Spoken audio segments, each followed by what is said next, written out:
everyone, my name is Anagha. I'm part of the Data Science Discovery team, and in this video today, we will be doing a question on understanding p-values. So let's go ahead and get started. So here it says, a student organization at U of I surveyed a sample of students and claims that the average hours of sleep per night is about 6.5 hours, right? Another student org believes the sample in the survey was not representative of the population, and they think the average should be lower than that, right? So to investigate this, blah, blah, they selected 50 students. The sample has a mean of 6 hours and standard deviation of 2.2.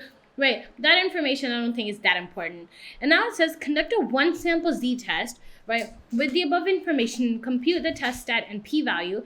Which of the following plots correctly represents the test statistic and p-value in your test, right? So honestly, you don't even need to calculate anything here, right? I'm not even gonna pull up my workspace because we don't need to calculate anything for this question, right? It's honestly just understanding what the p-value represents and understanding how to shade your bell curve because of, what claim you're trying to prove or disprove, right? So here it says that first of all, the average hours of sleep per night is 6.5, but the student org believes the average should be lower, right? So number one thing is that this is a one-sided test, right? Because they think the average should be lower. They don't think it should be different. If they said it would be different, then that's a two-sided, right? Because it can be, the true average could be lower or higher.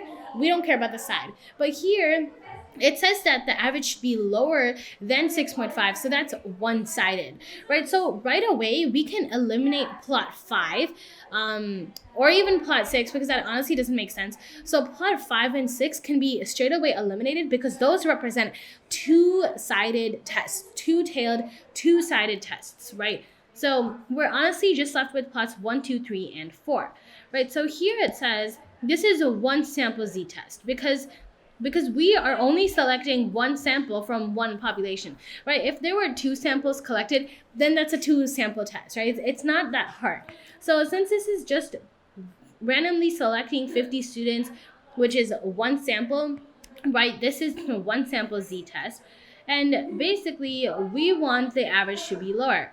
So first of all, we find that the sample has a mean of 6 hours. The population average in the claim is 6.5 hours. So if our sample has a mean of 6 hours, which is less than the population mean, it would only make sense that our z statistics is a negative number, right? Because the z value, the z-score, essentially just represents how far away a value deviates from the mean in terms of standard deviations.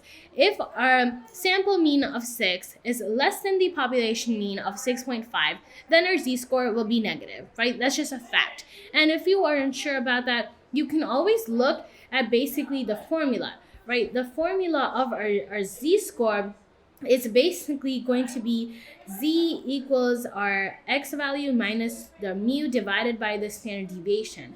If our x value is going to be basically 6 and mean is 6.5, right away our numerator is going to be negative, right? So that means our z test statistic will be a negative value.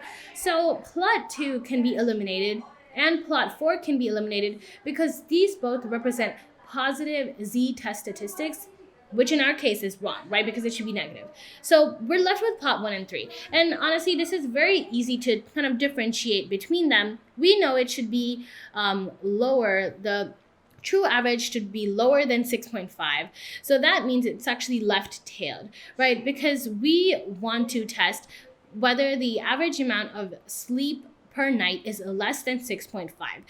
Plot 3 represents the fact that it might be greater than, right? Which is not true. So plot 1, which is a left-tailed, one-sided z-test is correct. So when I go ahead and enter my answer, that is right. And, hopefully this video was helpful. It's honestly just trying to identify what the diagram is, what side of the p-value you are, or what side of the claim you are kind of proving and disproving, identifying the hypothesis test, and then just making that conclusion. So if you have any questions, let me know, and I'll see you next time. Bye.